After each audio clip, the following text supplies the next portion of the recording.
Hello everyone, welcome to FOC classes.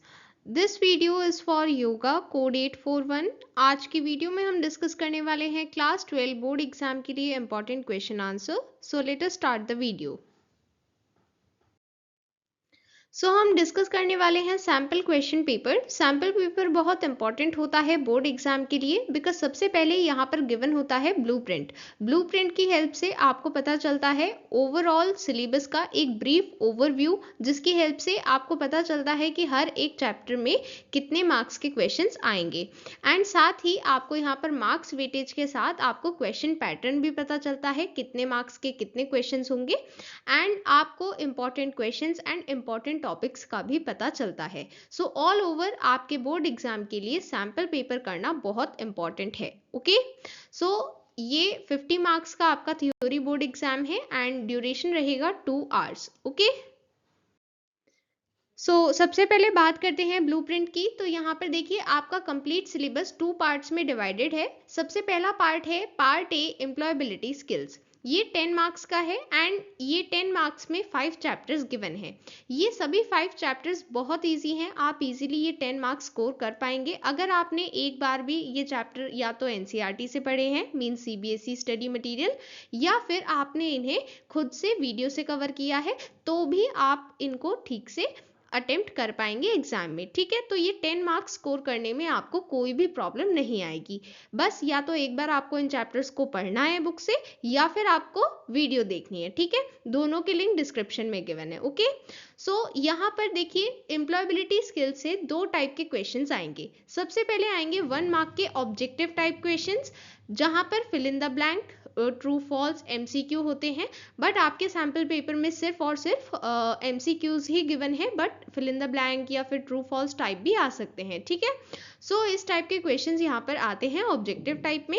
6 questions given होंगे and आपको कोई भी 4 आंसर करने हैं. ठीक है, फिर इसके बाद डिस्क्रिप्टिव टाइप में आपके पास एम्प्लॉयबिलिटी स्किल से सिर्फ 2 मार्क्स के क्वेश्चंस आएंगे. ठीक है, यहाँ पर एम्प्लॉयबिलिटी स्किल से 2 मार्क्स से ज्यादा का क्वेश्चन नहीं बनेगा. ठीक है, यहाँ पर 5 क्वेश्चंस गिवन होंगे 2 मार्क्स के एंड यहाँ पर आपको कोई भी 3 अटेम्प्ट करने होंगे. ठीक है, यहाँ पर टोटल एम्प्लॉयबिलिटी स्किल्स 10 मार्क्स की हो जाती है. ओके, आई होप आपको पार्ट ए का मार्किंग स्कीम क्लियर है. Then part B subject specific skills 40 marks का होगा एंड यहाँ पर ये 3 यूनिट्स हैं. Introduction to yoga and yogic practices, introduction to yogic text and yoga for health promotion. ये 3 यूनिट्स हैं. ठीक है, सब्जेक्ट स्पेसिफिक स्किल्स में 3 टाइप के क्वेश्चंस आएंगे. सबसे पहले objective type 1 mark, then 2 marks questions होंगे, 6 क्वेश्चंस गिवन होंगे जिसमें से 4 आंसर करने हैं एंड देन 4 मार्क्स के क्वेश्चंस 5 क्वेश्चंस होंगे एंड यहाँ पर कोई भी 3 आंसर करने हैं. ठीक है, तो ये टोटल 40 मार्क्स का सब्जेक्ट स्पेसिफिक स्किल्स पोर्शन आएगा. Okay, now let us proceed to general instructions. यहाँ पर आपका जो क्वेश्चन पेपर होगा उसमें भी इस तरह से जनरल इंस्ट्रक्शंस पहले गिवन होंगे. ये इंपॉर्टेंट होते हैं, इससे आपको पता चलता है कि किस तरह से आपको क्वेश्चन पेपर अटेम्प्ट करना है. ठीक है, यहाँ पर देखिए सबसे पहले टोटल 21 क्वेश्चंस हैं एंड यहाँ पर 2 सेक्शंस हैं, section A and section B. Section A objective type questions होंगे एंड ये 24 मार्क्स का सेक्शन है एंड फिर section B subjective type questions होंगे, ये 26 मार्क्स का है. ठीक है, तो देखिए सब्जेक्टिव टाइप क्वेश्चंस में आपको सिर्फ 1 मार्क के क्वेश्चंस मिलेंगे. इसमें अलग अलग वैरायटी होती है, कई बार MCQs, fill in the blank, true false, but आपके सैम्पल पेपर में सिर्फ एमसीक्यूज ही गिवन है. बट इन केस अगर आपके एग्जाम में एमसीक्यू के अलावा fill in the blank, true false भी आ जाते हैं तो आपको घबराना नहीं है. ये नहीं सोचना कि ऐसा तो नहीं था. 1 मार्क ऑब्जेक्टिव टाइप का मतलब है कि वहां पर 1 मार्क के क्वेश्चंस पूछे जा सकते हैं. तो 1 मार्क में fill in the blank, MCQ, true false सभी चीजें आती हैं. ठीक है, तो इसलिए आपको एमसीक्यू मिले या फिर फिल इन द ब्लैंक मिले, आपको वो क्वेश्चन पूरा पढ़ना है एंड इजीली आप उसे अटेम्प्ट कर पाएंगे. ठीक है, यहाँ पर आपको 5 क्वेश्चंस गिवन होंगे एंड हर एक क्वेश्चन का फर्दर सब पार्ट होगा. ठीक है, इसके बाद कोई नेगेटिव मार्किंग नहीं है. ये बहुत सारे स्टूडेंट्स को कंफ्यूजन रहता है कि अगर हमने गलत आंसर लिख दिया तो फिर हमारे मार्क्स डिडक्ट हो जाएंगे। तो देखिए, अगर आपका गलत आंसर है तो आपको 0 मार्क्स मिलते हैं। ऐसा नहीं होता कि डिडक्ट होते हैं, कि जो आपको मिल गए वो भी डिडक्ट कर लेंगे, ऐसा नहीं होता है, ठीक है। सो इसलिए आपको कोई भी आंसर ब्लैंक लीव नहीं करना है, आप उसका कुछ ना कुछ आंसर जरूर मेंशन करें, ठीक है। जैसे आपके तो सभी एमसीक्यूज गिवन है, तो अब सपोज करते हैं कि ABCD में से आपने कोई सा भी एक चूज कर लिया है, ठीक है। अब आपने तो मतलब सिंपल गेस किया है, बट हो सकता है कि वो करेक्ट हो। करेक्ट होगा तो आपको मार्क्स मिल जाएंगे, नहीं होगा तो आपको 0 मार्क मिलेंगे, बट एटलीस्ट आप उसे करके तो आए हैं ना। तो इसलिए जहां पर नेगेटिव मार्किंग नहीं है, वहां पर आपको क्वेश्चंस अटेम्प्ट करने हैं, ठीक है। देन सेक्शन बी में 16 क्वेश्चंस होंगे एंड चॉइस वहां पर स्पेसिफिकली मेंशन्ड होगी कि कौन से क्वेश्चंस में चॉइसेस है। उसके अकॉर्डिंग आपको 10 क्वेश्चंस अटेम्प्ट करने हैं, ठीक है। एंड आपको एक सेक्शन के सभी क्वेश्चंस को करेक्ट ऑर्डर में, करेक्ट सीक्वेंस में अटेम्प्ट करना है, okay. Starting with section A, objective type questions. तो सबसे पहले आप किस तरह से अपने आंसर शीट स्टार्ट करेंगे। सो इस तरह से आपके आंसर शीट गिवन होगी, दोनों साइड मार्जिन्स होंगे एंड यहाँ पर सबसे पहले आपको सेक्शन लिखना होगा। Section A, objective type questions, इसी तरह से मेंशन कर सकते हैं जैसे यहाँ पर लिखा है, ठीक है। फिर ब्लैंक लाइन लीव करेंगे, फिर यहाँ पर लिखेंगे आंसर 1, ठीक है।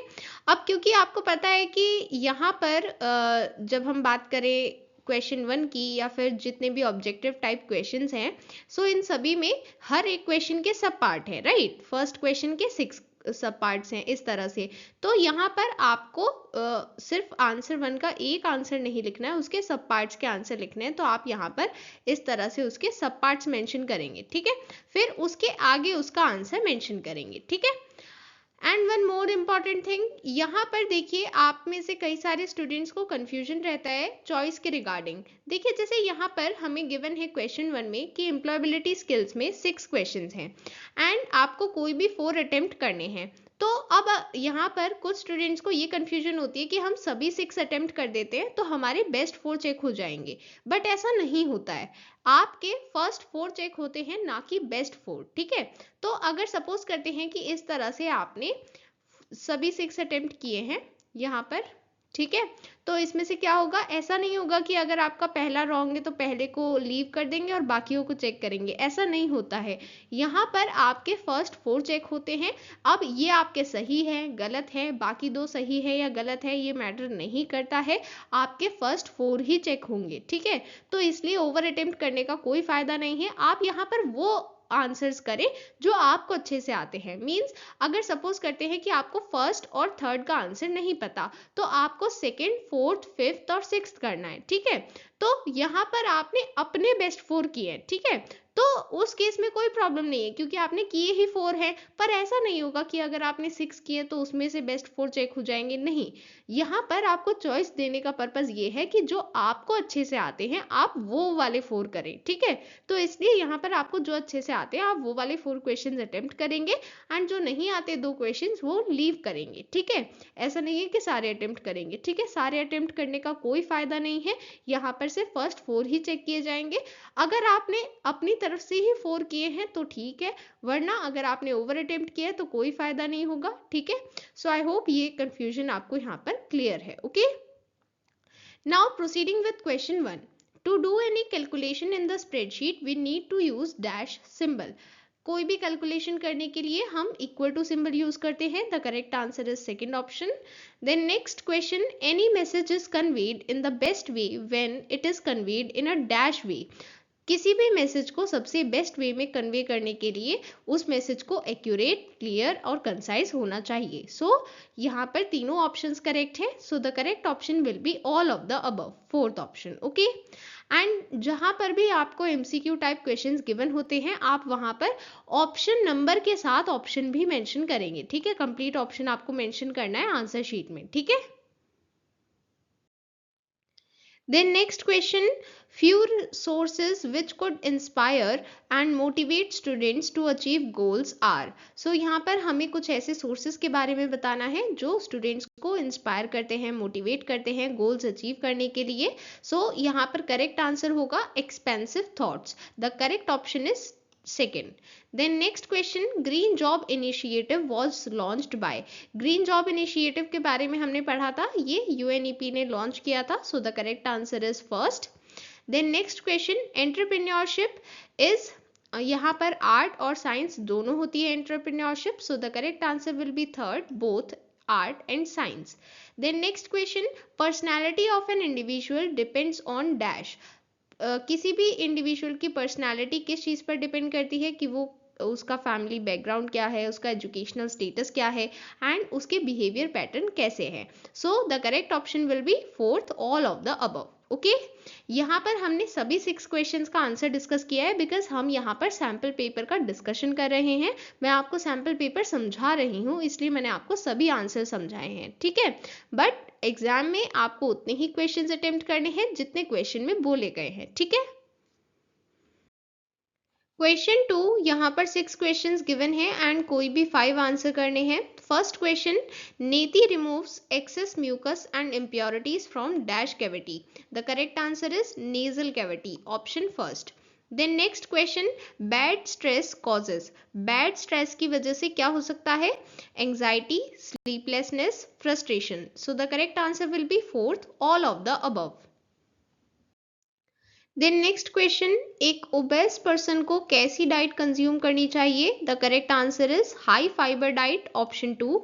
Then next question, dash channelizes prana in a balanced way. The correct answer is pranayama, option 3.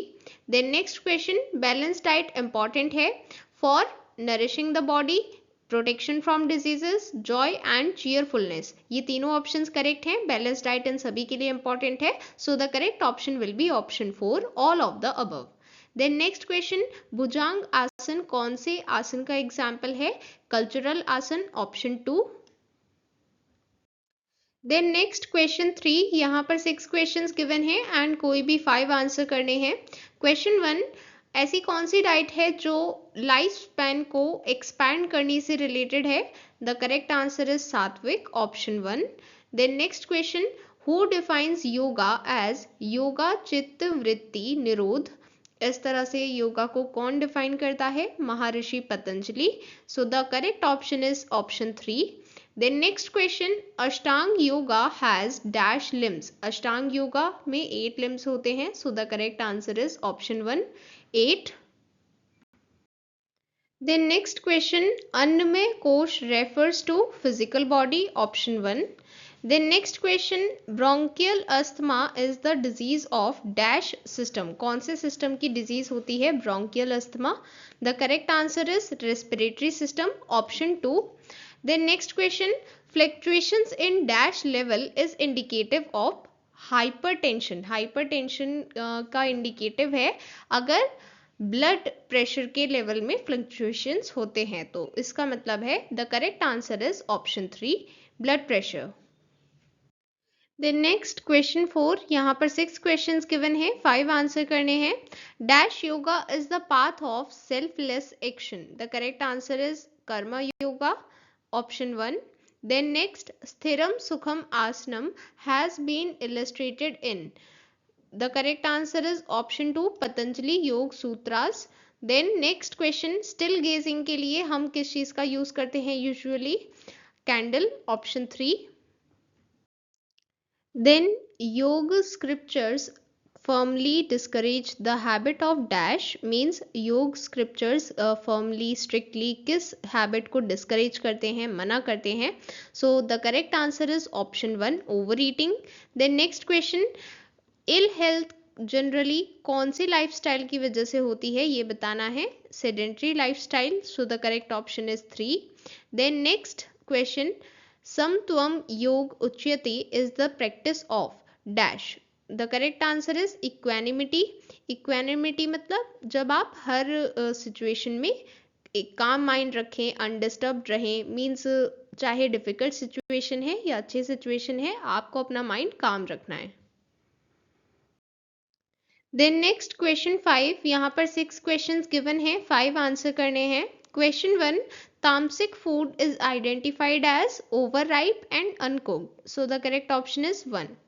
Then next, people under chronic stress are more susceptible to इसका क्या मतलब है कि जो लोग क्रोनिक स्ट्रेस से सफ़र करते हैं वो ज़्यादा इजीली इन्फ्लुएंस हो जाते हैं, अफेक्ट हो जाते हैं कौन कौन सी चीज़ों से, like viral diseases, mental problems, emotional disturbances. So ये सभी ऑप्शंस करेक्ट हैं यहाँ पर। So the correct option will be option 4, all of the above.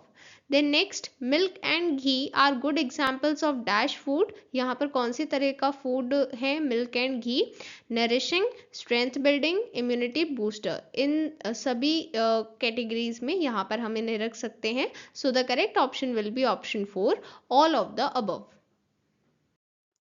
Then next question, emergency में किसी पर्सन की लाइफ को सेव करने में क्या हेल्प करता है? First aid, option 4। Then next question, yoga में ऐसे क्लींजिंग टेक्निक्स जो बॉडी को प्योरीफाई करते हैं इन्हें हम क्या कहते हैं? इन्हें कहते हैं षटकर्मा। So the correct option is 2। Then next, अगर BMI रीडिंग 30 या उससे ज़्यादा है तो ये किस चीज़ का रिस्क दिखाता है, बताता है? The correct answer is obesity, option 1। Then proceeding to section B, subjective type questions. यहाँ पर हम एम्प्लॉयबिलिटी स्किल्स के क्वेश्चंस करने वाले हैं सबसे पहले।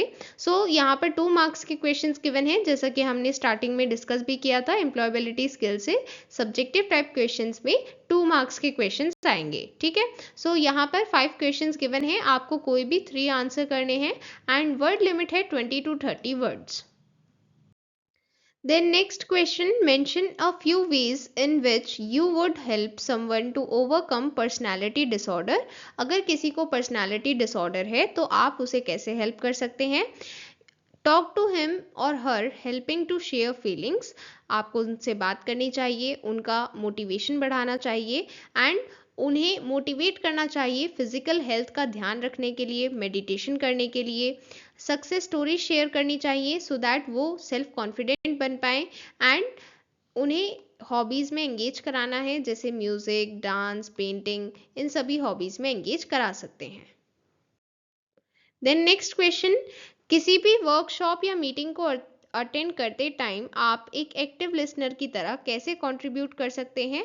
आपको अटेंशन पे करना है, आपको ध्यान से सुनना है स्पीकर क्या कह रहा है एंड आपको आई कांटेक्ट भी मेंटेन करना है। कोई डिस्टरबेंस नहीं होना चाहिए बीच में। एक्टिवली पार्टिसिपेट इन कम्युनिकेशन, आपको एक्टिवली पार्टिसिपेट करना है। अगर आपको कहीं पर कुछ समझ में नहीं आता है तो आपको क्वेश्चंस पूछने हैं। आपको रिफ्लेक्टिव रहना है, अगर सामने वाले ने कुछ पूछा है तो आपको उसको जवाब देना है एंड अगर सामने वाले ने फीडबैक मांगा है तो आपको फीडबैक भी देना है। स्प्रेडशीट सॉफ्टवेयर डेटा पर अरिथमेटिक ऑपरेशंस परफॉर्म कर सकता है, ये किस तरह से हेल्पफुल होता है? स्प्रेडशीट सॉफ्टवेयर की हेल्प से calculations faster, easier and accurate बन जाती हैं। यहाँ पर डेटा की लार्ज वॉल्यूम्स को इजीली हैंडल कर सकते हैं एंड इजीली डेटा को इंपोर्ट भी कर सकते हैं, एक्सपोर्ट भी कर सकते हैं एंड इन्फॉर्मेशन को ग्राफ्स एंड चार्ट्स के थ्रू रिप्रेजेंट कर सकते हैं। Then next question, green jobs कौन से सेक्टर्स में अवेलेबल हैं ये बताना है। Agriculture, construction, transportation, tourism, recycling, energy conservation, waste management, ये सभी सेक्टर्स ग्रीन जॉब्स ऑफर करते हैं। Then next question, what different techniques can an entrepreneur use to trigger creativity for his product? Means अगर एक एंटरप्रेन्योर को अपने product को creative बनाना है तो इसके लिए क्या क्या डिफरेंट टेक्निक्स हैं? इसके लिए हमने एक एक्रोनिम पढ़ा था, that was scamper. Scamper acronym creativity को ट्रिगर करने के लिए यूज किया जाता है। S stands for substitute, C stands for combine, A for adapt, M for modify, P for purpose, E for eliminate and R for reverse. Then proceeding to 2 marks questions of part B, subject specific skills. अभी तक हमने employability skills के subjective questions किए हैं, अब हम subject specific skills के subjective questions करने वाले हैं। तो यहाँ पर 2 and 4 marks के होंगे। सबसे पहले 2 marks के 6 questions given हैं, यहाँ पर आपको कोई भी 4 attempt करने हैं and word limit है 20 to 30 words। सबसे पहले क्वेश्चन में पूछे गए हैं कुछ प्राणायाम के नेम जो हठ योग में मेंशन्ड हैं एंड फिर इसके बाद प्राणायाम करने के सिग्निफिकेंस मींस इंपॉर्टेंस, बेनिफिट्स बताने हैं। सबसे पहले हठ योग में प्राणायाम जो मेंशन्ड है वो हैं अनुलोम विलोम, सूर्य भेदना, उज्जयी, भ्रमरी, शीतकारी एंड शीतली। ये सभी प्राणायाम मेंशन है यहाँ पर। देन प्राणायाम करने के क्या क्या बेनिफिट्स हैं? It regulates the breathing and channelizes the prana. Then balanced flow of vital energy to all body, makes mind calm and quiet, decreases stress. Stress भी रिड्यूस होता है, हमारा मन, हमारा दिमाग शांत होता है, क्वाइट होता है, एंड ब्रीथिंग भी रेगुलेट होती है, एंड एसेंशियल एनर्जी पूरी बॉडी में बैलेंस फ्लो करती है। ओके, हाइपरटेंशन के ट्रीटमेंट के लिए कौन सी योगिक मैनेजमेंट टेक्निक अडॉप्ट करनी चाहिए? जल नेति विदाउट सॉल्ट, सूक्ष्म व्यायाम, कुछ आसन भी गिवन है, ताड़ आसन, वज्र आसन, कटी चक्र आसन, Gomukh asana, Kona asana, Shavasana, then Anulom Vilom, Bhramari Pranayama, meditation, and जितने डिफिकल्ट और एडवांस्ड आसन हैं वो सभी अवॉइड करने चाहिए। ओके, देन स्थिरम सुखम आसनम का क्या मीनिंग है, यहाँ पर एक्सप्लेन करना है 2 मार्क्स के लिए। तो सबसे पहले ये पतंजलि योग सूत्र में मेंशन्ड है। सो यहाँ पर हम एक ऐसे आसन, एक ऐसे पोस्चर की बात करते हैं जिसमें प्रैक्टिशनर की बॉडी कंफर्टेबल रहती है, ये पोस्चर इजी होता है एंड स्टीडी होता है, मींस इसमें हम लंबे समय तक रह सकते हैं, फिजिकली भी और मेंटली भी। सो इसे हम कहते हैं स्थिरम सुखम आसनम। Then next question, first aid किस तरह से एक पर्सन की हेल्प कर सकता है जिसको रिक्वायरमेंट है, जो नीड में है? सो अगर हम किसी इंजर्ड पर्सन को फर्स्ट एड प्रोवाइड करते हैं तो हम उसकी लाइफ सेव कर सकते हैं। अगर फर्स्ट एड प्रोवाइड की जाती है तो विक्टिम का पेन रिड्यूस होता है, कम होता है, एंड उसे रिलीफ मिलती है। It prevents his condition to worsen, means जब तक एक्सपर्ट्स नहीं आते तब तक उसकी हालत और ना बिगड़े, इसके लिए हम फर्स्ट एड प्रोवाइड करते हैं। एंड फर्स्ट एड की हेल्प से पेशेंट की रिकवरी भी जल्दी हो जाती है, क्योंकि हमने उसे फर्स्ट एड प्रोवाइड किया है तो उसकी कंडीशन और ज़्यादा ख़राब नहीं हुई है, इस वजह से वो जल्दी रिकवर कर लेगा। Then next question, lower back pain के पॉसिबल कॉजेज क्या क्या हैं, यहाँ पर मेंशन करने हैं। सो सबसे पहला है एज फैक्टर, एज की वजह से हो सकता है, मींस जो ओल्ड एज पीपल हैं। देन बोन स्ट्रेंथ कम हो सकती है, एक्सीडेंट या इंजरी की वजह से हो सकता है। Bad posture of sitting and sleeping, means आप ठीक से उठते बैठते नहीं हैं, सोते नहीं हैं, आपका पोस्चर गलत है। देन अगर आपने एक्सरसाइजेस के टाइम ओवर स्ट्रेचिंग कर ली है या फिर हैवी ऑब्जेक्ट्स को उठा लिया है। देन स्ट्रेस की वजह से भी हो सकता है। एंड अगर आप ओबेसिटी से सफ़र कर रहे हैं, मतलब आपका बॉडी वेट हद से ज़्यादा है, तब भी आपको लोअर बैक पेन हो सकता है। ओके, ब्रोंकियल अस्थमा को डाइट के थ्रू किस तरह से मैनेज किया जा सकता है, यहाँ पर एक्सप्लेन करना है। तो डाइट एक इम्पॉर्टेंट रोल प्ले करती है ब्रोंकियल अस्थमा को मैनेज करने में। एलर्जिक फूड्स को अवॉइड करना चाहिए, जिनसे एलर्जी हो सकती है, ऐसे फूड्स बिल्कुल भी नहीं लेने चाहिए। कोल्ड फूड, दही, आइसक्रीम, बनाना, ये सभी चीज़ें रेस्ट्रिक्टेड होती हैं, बिल्कुल भी नहीं लेनी है।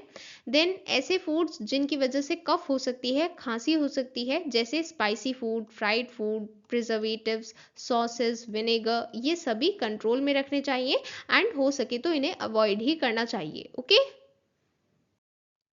Then proceeding to 4 marks questions. अब यहाँ पर 4 मार्क्स क्वेश्चंस गिवन है, लॉन्ग क्वेश्चंस। यहाँ पर 5 क्वेश्चंस हैं एंड कोई भी 3 आंसर करने हैं। वर्ड लिमिट है 80 to 100 वर्ड्स।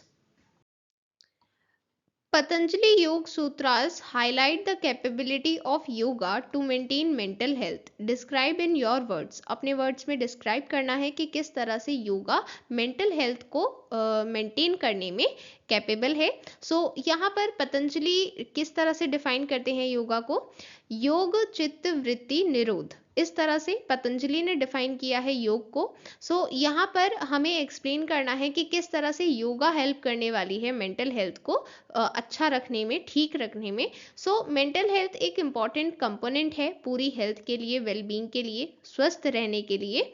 सो जनरली क्या होता है कि हमारा माइंड, हमारे सेंसेस हमें कंट्रोल करते हैं, हमारी लाइफ को कंट्रोल करते हैं, रेदर देन हम उनको कंट्रोल करें। तो इस वजह से क्या होता है कि जब हमारा माइंड हमें कंट्रोल करे, इसका मतलब क्या है कि हमारे नेगेटिव थॉट्स हमें ओवर पावर करते हैं। मीन्स हमारे नेगेटिव थॉट्स हमें और ज़्यादा पॉजिटिव नहीं सोचने देते, इंस्टेड हमें स्ट्रेस के नीचे, डिप्रेशन के नीचे दबा देते हैं। एंड इसी फियर की वजह से, इन्हीं नेगेटिव थॉट्स की वजह से हमारे नर्वस सिस्टम में इम्बैलेंस क्रिएट हो जाता है, और जब नर्वस सिस्टम में इम्बैलेंस होता है तो हम बीमार हो जाते हैं, मतलब हम फिजिकली भी ठीक नहीं रह पाते। तो अगर हम योगा करते हैं, जैसे हम मेडिटेशन करते हैं या फिर डेली योगासन करते हैं, तो इनसे क्या होता है, इनसे हम नेगेटिव थॉट्स को ओवरकम कर पाते हैं।